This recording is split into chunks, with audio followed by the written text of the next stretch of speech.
Hello and welcome to the Career Speakeasy, a casual, fun, and irreverent place to share ideas about career development, the world of work, and life in general. I'm your host and proprietress, Kelly Nottingham. Growing your career should not be boring, so come on in, pull up a chair, and pick your poison. All right, everybody, it is time to get down to the nitty-gritty with our resumes. This is the third in our Resume Revamp Mastercast. This episode in particular is going to take a good deep look at your resume. If you have a resume you want to revamp and you're trying to work through it instead of just starting over, now is a good time to pull that resume out. And we're going to dig into some of the more technical pieces of the resume, formatting, what to include, what not to include, all of that stuff. All right. So we talked about in a previous episode that a resume is essentially a 15-second commercial for your business of You Incorporated. You have anywhere from around 10 to 30 seconds to grab the attention of a recruiter or hiring manager when they glance at your resume. And we want to make sure that our resumes not only can capture their attention, but that they're actually able to impress them enough that they want to talk to you for an interview, and that they're specific enough that they're going to give a really good snapshot of the skills and talents that you are going to be bringing to this potential new job. So in the last two episodes, we talked quite a bit about understanding the skills that you bring to a job and the skills that you developed over your career, how to look at them as potentially transferable to another job. We've talked about putting together a portfolio of skills that you have that you can pull from to create a resume. And we talked about a professional value proposition, which is essentially a 3 to 5 sentence summary of the skills and talents and approach to work that you have that really sets the stage as a marketing tool for you, a way to show off your professional brand. Now, if you have not done the portfolio of skills, because I can hear some of you from a distance saying in your minds, I don't have time to write out some massive thing, Kelly, some huge list of skills, and I hear you. Another way to think about that portfolio of skills is to think about it as a master resume that you can cull pieces out of, pull parts into, and reformat depending on the job that you're trying to go for. Now, if you are applying for one specific type of job and you think that really the only tweaking that you're going to need to do is really in relation to those key words that are in the job description, then you might not need to do a full-on master resume. But if you are looking at jobs that may have different titles, jobs that may have a variation in responsibilities, it can really benefit you to take the time to write out this master resume. Now, the master resume or portfolio of skills, if you want to think about it that way, it doesn't have to be limited to just 2 pages, and it doesn't have to be formatted necessarily like a resume per se, but it's going to be a document that walks through the different jobs that you've had, the achievements that you have accomplished in those jobs, your education, your certifications, and essentially it's almost like a database in a Word document, or if you're excited about Excel, you can, I guess, do it in Excel. But I like to do these in Word documents because that way, when you get ready to go in to do a resume for a specific job that you have found, you basically just have to pull out anything you don't necessarily want to include for that specific job. To me, this is easier to do this way because if I'm going to have to invest the energy in doing a resume, which really nobody enjoys doing these, if you can suck it up enough to do this big master version of a longer resume that you can use as a database of skills, then when you get ready to apply for jobs, it's much easier to just take out what you don't want, make sure the formatting works, and it's ready to go. So if you haven't done that yet, I'm going to encourage you to do that. Now, it's very difficult to describe formatting in some sense on a podcast because that's a very visual component, and obviously we don't have a visual component here at the Career Speakeasy yet. But there are tons of sample resumes and resume templates that you can find online. The things to think about with regards to those templates, when you're looking at a template to choose, there are pieces that will need to be included on your resume unless you are in a really unique industry. You're going to need to include your contact information, your summary, which is another way of saying your professional value proposition. You're going to need to include your work experience, relevant skills, and your level of skill in that. So if you have some moderate experience or you're an expert, education, degrees, certifications, and licenses, and potentially volunteer experience if you need it. Do not bother with references on your resume. That used to be, again, a best practice to include reference information at the bottom of your resume. But frankly, most companies, if they're interested in getting references from you, they will specifically ask for references from you. So you can have those ready to go on a separate sheet of paper or a separate PDF that you can send to them. But don't take up the precious space on your resume with reference contact information. Now, if you are in a very creative, artistic industry, your resume may be allowed and acceptable to have some brightness, some variation from the norm. But for the most part, for most of us, when we're applying for jobs, unfortunately, our resume is not really the place to show off too much artistic flair, let's call it. So when you are looking at templates, you may see some that look super funky or interesting, and they have graphics on them, or they're something unique. I'm going to just put in a little word of warning here. If you go too far beyond the expectations of the company that you are applying for in regards to what your resume looks like, your resume is probably going to end up in the trash. There are ways to express and to demonstrate that you have creativity about the work that you do without having to use bright ink colors, weird fonts, little graphic things on there. There are ways to show your creativity without raising alarms that you might not be able to fit into the culture very well. So I'll leave that there. I will say that a really good practice is, as you're applying for jobs, look online for sample resumes for your industry and for the job title that you're applying for. That should give you some context for the formatting that you need to use for your resume.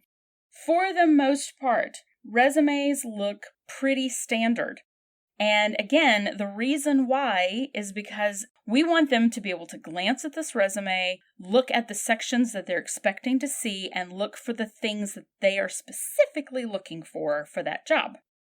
So we're going to spend a little bit of time on each one of these sections that I just outlined, the sections for your resume.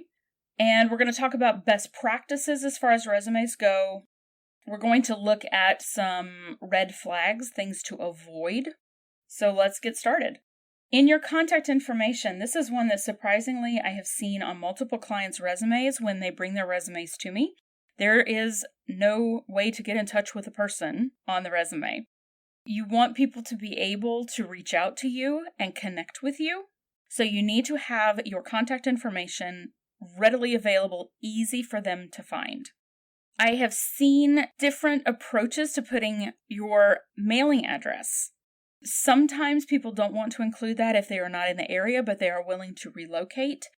Nowadays, with the onset of online applications, I think a lot of companies have become much more understanding of people willing to relocate for work or willing to move around. We're a much more mobile workforce than we ever used to be in the past. So if you have any concern about putting your address on there, your mailing address, you don't necessarily have to. A lot of companies, they don't reply via snail mail anyway. So it's not that big of a deal if you don't want to put your mailing address, but you need to have a phone number and you need to have an email address. And please, please make sure you have a professional email address. I once saw a resume with an email address that said, I don't remember exactly what the email address was, but it was something like sexy girl, something, I don't exactly remember, on her resume. So if you have an email address that you think might easily be misinterpreted, or if you have an email address that may give away your age, I would recommend creating a new email address. Yeah, they're free. You can go and sign up for one and get one right away. So there's no reason not to have a good professional email address that has your name, something that's fairly straightforward, non-controversial, and that people aren't going to be embarrassed to send an email to from their company email. I talked about in a previous episode, I believe it was one of the ones on handling job insecurity and layoffs, but I will repeat this really quickly for those of you that did not listen to that episode. I have been told by recruiters that they will look at email address domains, and I had some recruiters tell me that they have heard from other recruiters, so nobody was willing to call anybody else out, which is fine. But they said that there is sort of an unspoken way of thinking in the talent acquisition world that you can judge someone's age by the hosting service that they use for their email address. So if you have had the same email address for a very long time, you may want to update your domain that is hosting your email. And again, this can be just your job search email. It doesn't have to, work for anything else. But if you have an AOL address, assumptions will be made that you are an older applicant and that you may not be as up to date on technology. Hotmail addresses and Yahoo addresses generally tend to be people in their 40s and 50s. And people who have Gmail addresses, which is through Google, those often are perceived to be younger people. Now, I'm not even going to go into the legality of this because there is such a thing as age discrimination in the US if you are over 40. This is one of those things, though, that if someone has an unconscious bias about whether someone is kind of keeping up with the times technologically, having an older looking email address can actually maybe shoot you in the foot. So it's just something to be aware of, just something to pay attention to. Make sure that it is an email address and a phone number that you are actually willing to answer. A lot of times nowadays, we all screen our calls and we don't necessarily want to get phone calls from strangers. If you have applied for a job, you need to answer your phone. Some companies actually use texting now because so many people were not answering their phones when they were applying for jobs, and that's a new way of approaching this process. So that may be an option, but if you aren't sure, answer your phone when you see a phone call, even if you're not sure who it may be from, because it could be that recruiter trying to get in touch with you. So underneath your name and contact information, if you want to put a summary statement of some kind, that is the place for it to go. That is going to be that PVP that we talked about in the previous episode. Short, to the point statement about your work and how you approach work. Now, underneath that, you can, if you like, put a bulleted short list of your best skills that you want to showcase for that particular employer. This is a nice way to give a recruiter or a hiring manager an opportunity to quickly glance and see if you have the skills that they are looking for by putting it right near the top of the resume on that very front page. You don't have to list everything out in detail right there, and you do want to keep that very short, maybe 10 max, roughly, somewhere in that vicinity of skills. You don't want to go into way too much detail here. It's like a trailer for a movie, right? You want to grab their attention, get something that's going to make them go, I wonder about this person, and then that will get them to read through the rest of the resume. Next is going to be your work experience in reverse chronological order. That means your most recent job goes up at the top of this section. Focus here on your achievements and not just on responsibilities. Again, if you have taken your job description and you have copied it from your previous or current job into this section, make sure that you revamp this so that it is focused on achievements We want people to know that we are not bare minimum people. We want them to know that we're going to go above and beyond the minimum requirements of what the job was that we've been doing. I'm going to go into more detail in just a minute about wording for this and some formatting rules and suggestions for the work experience section. Your education, your degrees, any certifications or licenses that you have go after your work experience. If you put them before your work experience, the expectation of a lot of recruiters is that you are fresh out of school and you don't have any real work experience. We're trying to prioritize the work experience first. The education, degrees, certifications, and licenses can go after your work experience. Now, if you have a certification or a license that is required for the job, I would recommend putting that up underneath your summary section of the summary of skills because you want that to be very visible very early on. And if you're concerned about age discrimination, just leave off the year of your degrees. You don't necessarily have to put that on there. Most of the time, too, companies don't really concern themselves too much with GPAs. I'm really sorry, college graduates that worked really hard for an awesome GPA. If you want to leave it on there, you can. But for the most part, recruiters don't really pay a whole lot of attention to that. If you have relevant volunteering experience, you can include that in a separate section called volunteer experience. You can put that either before or after your education section. Your volunteer experience that you list out needs to be very relevant to the work that you're doing or that you are trying to get into. Now, this can be really helpful if you are trying to move into a new field and you have volunteer experience in that field that you're trying to show that you have to that employer. Absolutely, then put the volunteer experience on there, and you may want to bump that up above the education experience.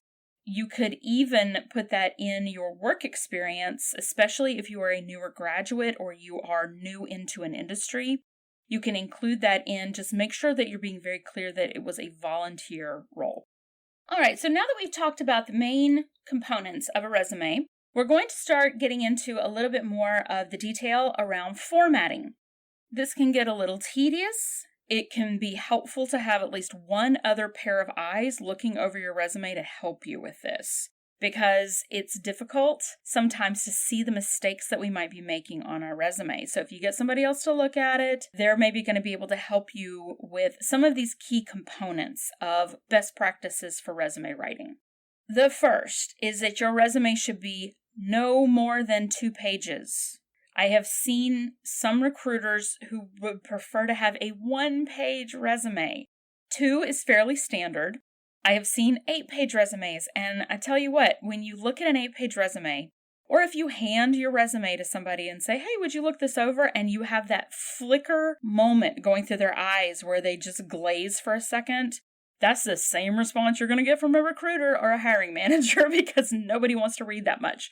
So this brings us back to a discussion that we had in the first of this Mastercast series about resumes being too long, too wordy, and too vague. Once you get the draft of your resume put together, your job becomes trimming and editing and cutting that down ruthlessly so that you get down to the absolute critical need information that's going to really sell what you're trying to get across. So when you watch a car commercial, they talk about the main differentiating features that they know that people are looking for and that set them apart from the competition. And then you get to the end of the commercial and you hear the person who's the super fast talker going through a bunch of other stuff about financing or whatever. That's essentially, in a way, what we're trying to do with our resume. We're trying to get across the big information, the important, critical information in a way that's going to make the person want to read through the rest of the resume. So trim and cut and edit as much as you can. You want to leave plenty of white space on your resume, meaning that you don't want to have so many words on the page that people's eyes just sort of glaze over or scatter around trying to figure out even where to start or where to take it in. Again, this is where it's helpful to have somebody else look at your resume. If you have just word salad on your resume where the whole page is covered with ink, it is difficult for people to focus in on what information they're really looking for. So take out fluff, but leave in specifics.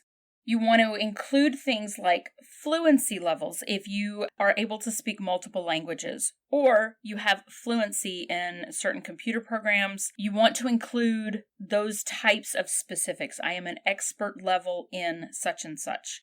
If you have beginner level skill in something, you may not want to put it on your resume.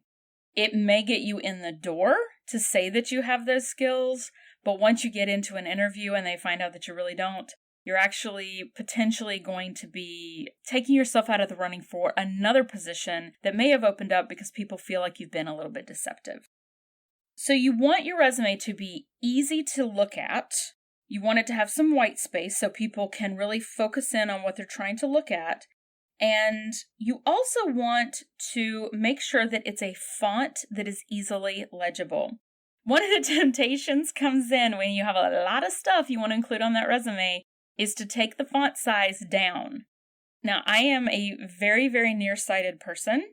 A lot of us are nowadays because we grew up in front of screens in our faces. And if you send in a resume with teeny little words and teeny little font, people are not going to want to look at it. So make sure that the font is legible. I personally like around an 11 or 12 font. You don't want to go too big because you're trying to fill up space, but you also don't want to make it, honest. I have a hard time even seeing a 10 font in a lot of different font styles. So make it legible, easy to read, and make sure that your font is not too funky. You don't want anything that's a little bit weird. You want it to be easily legible. Most people use something like Arial, Times New Roman, Verdana, something that's fairly standard. Please, please do not use Comic Sans for anything related to work. Just don't. Okay, I have a strong opinion on Comic Sans. All right, moving on. Just as the job description tends to put the most relevant skills up near the top, you will want to do the same thing with your work experience. So this is where you will want to have resumes that may be different for each job, depending on where the job description puts certain skills. If they're putting a certain skill at the very top, you need to put that same skill up at a higher level in your work experience section than maybe for another job that has that skill level a little bit lower down in their job description. If you had a job where some of the work experience applied to this job that you're applying for and some of the work experience did not, just take most of that off. They don't need to see it and they don't care. Now, another issue that I sometimes see with resumes when I'm looking at them for clients is that they will have a lot of fluff, what I call fluff, in them. And I have to laugh sometimes when I look at job descriptions and they also have fluff in them. My favorite one that I saw one time, and this really sums it up because people do this on their resumes too. They say things like, ability to keyboard proficiently. Now, I saw this in a job description that I was helping a client edit for a job that they were hiring for. And when I looked at that, I marked through it and I said, type. You need them to be able to type. That's what you're trying to get across. Ability to keyboard proficiently is a lot of big words trying to say one very simple thing. So if you have the option of using a complex phrase or a complex word or a quicker and easier way of saying what you're trying to say, then say that. Now, that being said, you also want to make sure that you're not using too much jargon or too specific language specifically for your industry. Again, we talked about in a previous episode that your resume needs to get through certain filters, some of them automated, and a person may be looking at your resume who is not as familiar with the job. There's a blend that you're looking for there. Avoid jargon from previous companies or your current company. They may have specific proprietary software systems that other companies, when they look at that, they're not going to know what in the world you're talking about. So let's use an example here. You may have experience working with a program that your company used based on SAP that they modified and renamed something else. Other companies will not understand what that term means that you're using on your resume if you call it the same thing your company called it. If you say, I have experience with SAP-based proprietary systems, people will understand what that means. This is where that multi-level audience comes in for our resumes. If you're not sure about wording choice to use, you can always, again, look at the job description and you can look at other people's resumes online to see what types of terminology that they're using. But here's a caveat. Be very careful about avoiding buzzwords or terms that you don't fully understand. If you're having to look up what the buzzwords are for an industry, you may not be educated enough in that industry to be trying to seek a job at the level that you're trying to seek.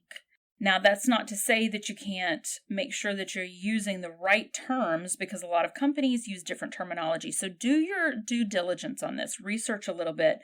But if you're especially trying to go into a new industry or a new field, you don't want to end up trying to sell a skill set that you do not yet have. So be careful around buzzwords. Be careful about terms that you don't understand fully. Expect to be interviewed on anything that you put on your resume. And if you can't explain something fully, do not put it on your resume.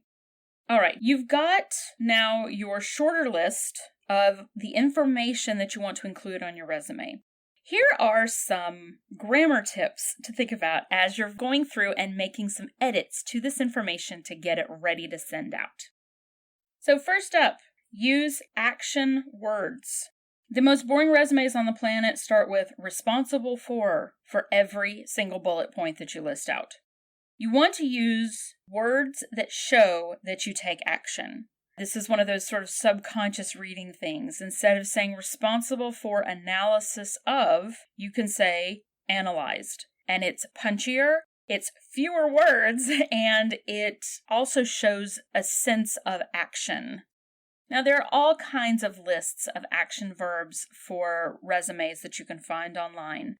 The goal here is to show energy and activity around the things that you have done. And you want to show variety in the words that you use. So avoid using the same term too many times. If you have a job where you were responsible for managing credit reports and you managed something and you managed people and you managed this system, think of different words to use instead of the word manage. You can use it once, but don't keep repeating the same word. Again, we want to capture their attention. And we want to show that you have a variety of skills by listing those action verbs out at the beginning of each one of your bullet points. Using words like direct, develop, evaluate, analyze, operate, lead. Words that really give a lot of punch when you see them. Now, you may end up with bullet points that aren't action verbs, and that's okay, but you want to keep those to a minimum if you can. So you may have something like conversant in French or intermediate level Excel user, and that's okay too. Now, the next question that comes up from this is, well, which verb tense do I use, past or present? That is an excellent question, and honestly, it's a matter of choice. If the job is in the past, it is normal to use past tense verbs. If it is a job that you currently have, it's normal to use present tense verbs. The key here is to be consistent. If you decide instead that you want to use terms that end with an ing suffix, planning and organizing events, for example, again, make sure that you're being consistent. You don't want to switch between past tense or present tense and ing suffixes. The key is not whether one is right or wrong, it's just that you want to be consistent. Now, the same thing goes for punctuation, particularly periods at the ends of your bullet points. Now, this is a matter of preference, but be consistent with whatever you do. If you decide to use periods, use it on everything. If you're like, well, some of them kind of make sense for periods and some don't, then just take the periods off of everything. One of the most important things to do when you're working on your resume is to look for typos. Spell check is decent at catching typos. Your grammar check is decent at catching some things, but do not rely on those automated systems to catch everything. And I will give you an example of why. If you're trying to say ask, A-S-K, and you type A-S-S, that can get through the spell check. So this can cause a lot of really embarrassing situations to come up. Have someone else look at your resume because they will hopefully be able to see those kinds of typos when our eyes, once we look at something too many times, start to glaze over and we can't see them anymore. Don't trust your spell check. All right, so you have trimmed and edited down ruthlessly till you have a 2-page resume. You have looked at your punctuation to make sure that it's consistent. You're using a lot of great action words with a lot of variety in them so that you have an interesting read for recruiters. You're using consistent tenses, and you're avoiding using the same word too many times. You've got specifics, numbers, examples on there that you can use, and you've got specifics around levels of skills on there. You've organized this resume, and it's so beautiful. Then you look at the job description, and you see that the job description doesn't exactly match. Keep your master resume, name it master resume, and tweak as needed. Shifting those skills up and down, changing out some keywords as needed to help match your resume to that job description, and then save that new resume as something different. That way you're going to be able to find it again. If you apply at a company specifically for one job at that one company, you can name it after the company. You can title the resume after the actual job title. Keep a hold of these resumes because it's going to help you if and when you get an interview to know which resume you sent to which company. So now the big question remains, what format should I use to send this resume in? Personally, I like having both a PDF and a Word document of each resume. And the reason is this. When I am copying and pasting from Word into an online application, it's much easier than when I'm trying to copy from a PDF. However, when you attach or email, the PDF is going to save your formatting where a Word document may not. If someone has a different version of word processing software on their computer than what you used, it can completely jack up your formatting. It will make the recruiter or hiring manager wonder what you were really going for with that resume. So PDFs are easier to send electronically, but Word documents I find are much easier to copy and paste into an online application. So the recommendation that I have, save it as both. When you're saving your documents, all you need to do is select for a PDF, and computers nowadays are able to open PDFs even if they can't edit them. Everybody can open a PDF. So this has been a very, very high-level overview of how to do some formatting and some editing work on your resume. Resumes are not easy, and it can be really helpful to have someone else look at your resume, either a trusted friend that has a really good eagle eye on finding typos and can give you some solid advice on this, or you can hire someone to help you with your resume. If you decide to hire a service to help with your resume writing, take a look at their background and make sure that they have a lot of experience working within human resources or as a recruiter or within the talent acquisition world.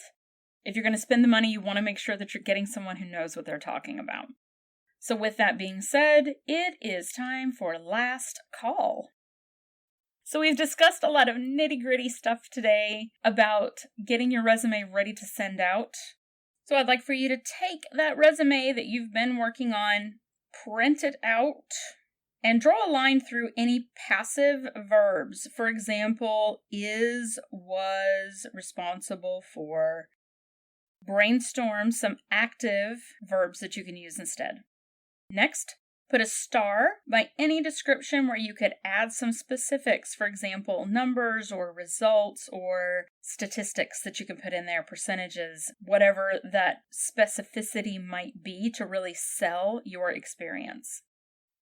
Next, circle any language that shows that you accomplished something, and consider whether you want to move that language up, depending on the job that you're applying for.